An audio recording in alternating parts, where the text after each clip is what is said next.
Assalamualaikum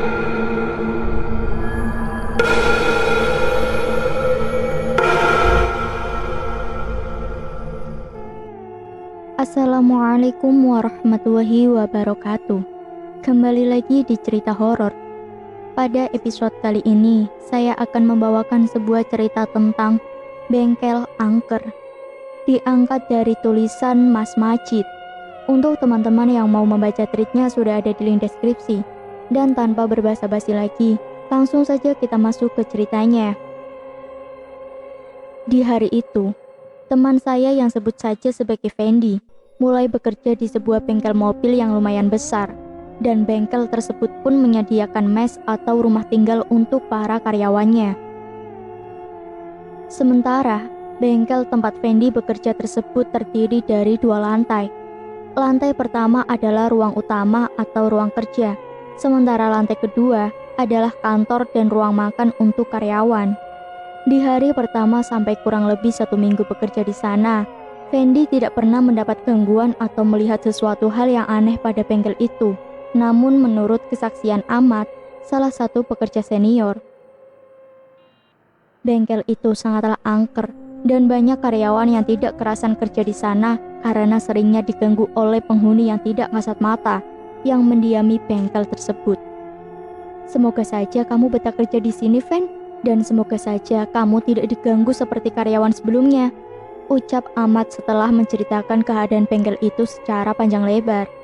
Iya bang, amin. Semoga saja tidak terjadi apa-apa.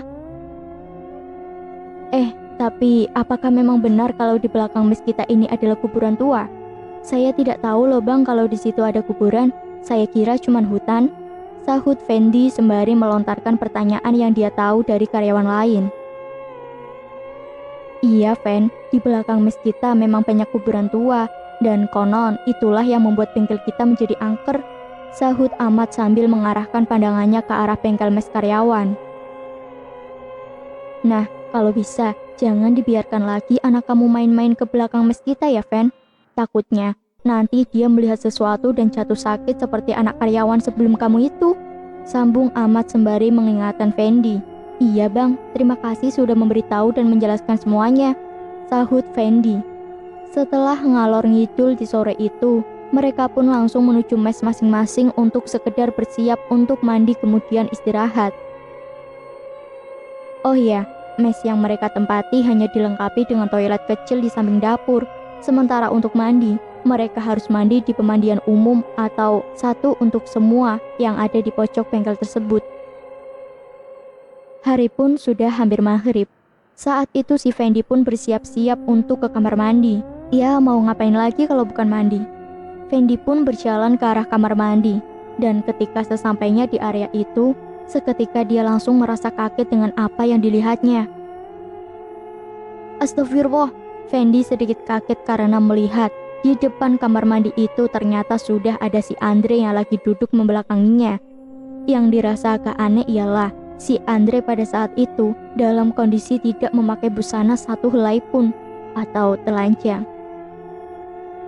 Mungkin karena mendengar Fendi istighfar, maka si Andre pun dengan sangat perlahan menoleh ke arah belakang karena menjaga supaya Andre tidak merasa malu atas kehadiran Fendi yang melihat Andre telanjang bulat.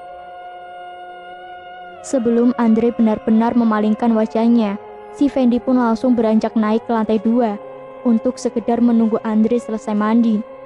Fendi pun mulai menaiki anak tangga dan sesampainya di lantai 2, astagfirullahaladzim. Fendi kembali istighfar dan merasa sangat kaget dengan apa yang dia lihat. Kenapa Fendi? Lihat aku kok seperti melihat setan? Ucap Andre sembari makan dan mengunyah nasi di mulutnya. Andre, kamu bukannya tadi lagi duduk telanjang di depan kamar mandi? Ucap Fendi dengan setengah tidak percaya dengan apa yang dia lihat. Ah, duduk telanjang? Aku sudah mandi tadi sore, Fen, dan sudah dari tadi di sini. Tanya aja tuh si Ali, sahut Andre sembari asyik makan. Serius, Fen? Barusan kamu lihat Andre lagi telanjang di depan kamar mandi? Beneran si Andre, Fen. Sementara yang makan sekarang ini adalah jin, sahut Ali dengan nada bercanda. Halah, nggak lucu, Li, sahut Andre. Beneran teman-teman, Aku tadi lihat Andre lagi duduk telanjang di depan kamar mandi. Udah gitu, kulihat dia menoleh lagi ke arahku. Hanya saja sangat pelan, dan sebelum dia berhasil menolehku, aku langsung naik ke sini. Ternyata Andrenya lagi makan di sini. Sahut Fendi menjelaskan apa yang dia lihat. Itu baru permulaan untuk kamu, Fen. Kami sudah kenyang lihat yang seperti itu di sini. Dan kalau nggak kuat mental ya udah, pasti nggak tahan kerja di sini. Sahut Ali dengan santainya.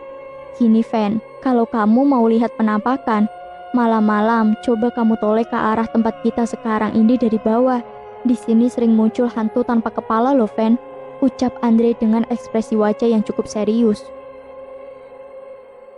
Amit-amit, Dre. Yang tadi aja udah bikin aku shock berat. Selesai makan nanti, kita turunnya bareng ya. Aku takut. Sahut Fendi sembari mengerutkan keningnya.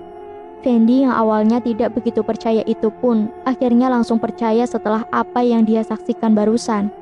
Beberapa hari pun berlalu, dan si Fendi pun sudah mulai melupakan apa yang dia lihat di kamar mandi tempo hari. Dan di malam itu, kebetulan ada Ahmad dan Ali sedang asyik ngobrol di kursi bengkel. Fendi pun ikut nimbrung dan mereka pun asyik bercengkrama. Tidak berapa lama mengobrol, tiba-tiba datang si Andre dengan menggunakan topi. Anehnya, Andre tidak ikut ngobrol dan langsung berjalan ke arah kunci-kunci. Dan setelah sampai di tempat kunci-kunci, dari sana langsung terdengar suara Andre yang seperti sibuk mencari kunci atau alat bengkel. "Woi Andre, ngapain di sini? Sinilah kita ngobrol bareng," ucap Ali dengan nada yang agak nyaring. "Iya Andre, kamu mau apakan kunci-kunci itu? Nanti kalau hilang malah kami lagi yang disuruh ganti rugi," ucap Ahmad menambahkan. Namun saat itu, si Andre hanya diam saja dan tidak menghiraukan ajakan dan teguran dari teman-temannya tersebut.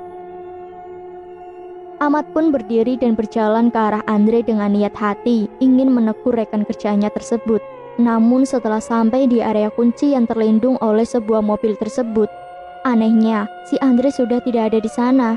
Ahmad pun kembali lagi menuju ke arah Fendi dan Ali. Saat berjalan menuju tempat duduk, tiba-tiba pintu mes kamar Andre terbuka dan si Andre pun keluar dari mesnya dan langsung menuju ke tempat teman-temannya duduk tersebut. "Nah, udah lengkap 4 orang, kita main kaplek yuk," ucap Andre sambil berjalan menghampiri mereka. Melihat itu pun Ahmad sedikit kaget dan langsung menyadari kalau yang dia dan teman-teman lihat tadi bukanlah si Andre. Lalu siapa? Fendi dan Ali pun terlihat kaget karena melihat Andre yang baru keluar dari mes. Padahal beberapa menit yang lalu, mereka dengan jelas melihat Andre dengan menggunakan topi dan berada di penyimpanan kunci-kunci. Mustahil kiranya kalau itu beneran Andre. Soalnya jika mau balik ke mes lagi, otomatis Andre harus melewati tempat mereka duduk terlebih dahulu. Belum lagi selesai pertanyaan demi pertanyaan yang ada dalam benak mereka. Tiba-tiba si Andre berkata, "Astagfirullah, coba kalian lihat, apa itu di sana?" Sontak ketiganya pun langsung melihat ke arah lantai 2. Astagfirullah, semua kaget dengan apa yang mereka lihat. Di lantai 2 terlihat sesosok tubuh berjalan pelan dan tanpa kepala.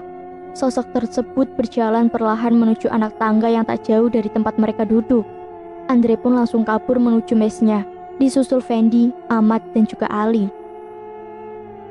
Semuanya lari tunggang-langgang melihat sosok yang amat menyeramkan itu. Ketiga rekan Fendi yang mungkin sudah tidak asing lagi, dengan penampakan seperti itu pun dibuat lari dan ketakutan. Apalagi si Fendi yang notabene sudah penakut. Ditambah lagi baru di bengkel itu, dia melihat penampakan demi penampakan yang belum pernah dilihatnya selama hidupnya. Sudah tentu hal seperti itu membuatnya syok dan takut untuk keluar rumah. Apalagi mes mereka langsung berhadapan dengan bengkel. Otomatis, jika malam hari, para karyawan lebih memilih untuk berdiam diri di dalam mes saja daripada keluar dan melihat sesuatu yang tidak diinginkan. Apalagi sekitar 1 minggu ini, banyak gangguan demi gangguan yang mereka lihat dan rasakan. Ditambah lagi anaknya Ali sering menangis pada saat tengah malam. Ketika ditanya melihat apa, anaknya Ali hanya menangis dan mata polosnya pun hanya tertuju pada suatu tempat, yaitu pojok ruang dapur. Saat menangis, dia selalu menyebut, "Hantu, hantu, ada hantu di situ ya, takut."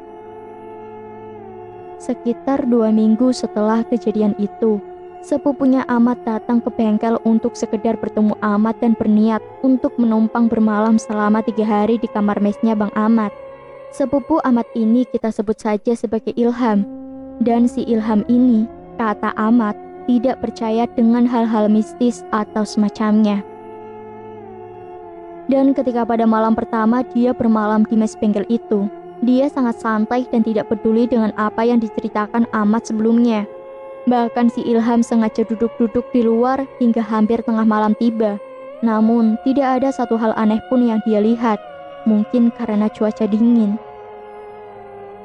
Si Ilham pun sakit perut dan mendadak ingin buang air besar. Ilham pun masuk ke dalam mes dan langsung membuang keresahannya tersebut. Di sela nikmat-nikmatnya, tiba-tiba ada sesosok tangan yang meremas wajah si Ilham. Menurut kesaksiannya, jari jemari dari tangan tersebut seperti pisang Ambon. Kebayang gak gimana besarnya telapak tangan itu? Tangan itu kemudian meremas wajah Ilham, dan si Ilham pun berteriak sekencang-kencangnya. Namun, suaranya terhalang oleh tangan besar tersebut yang menutupi seluruh wajahnya.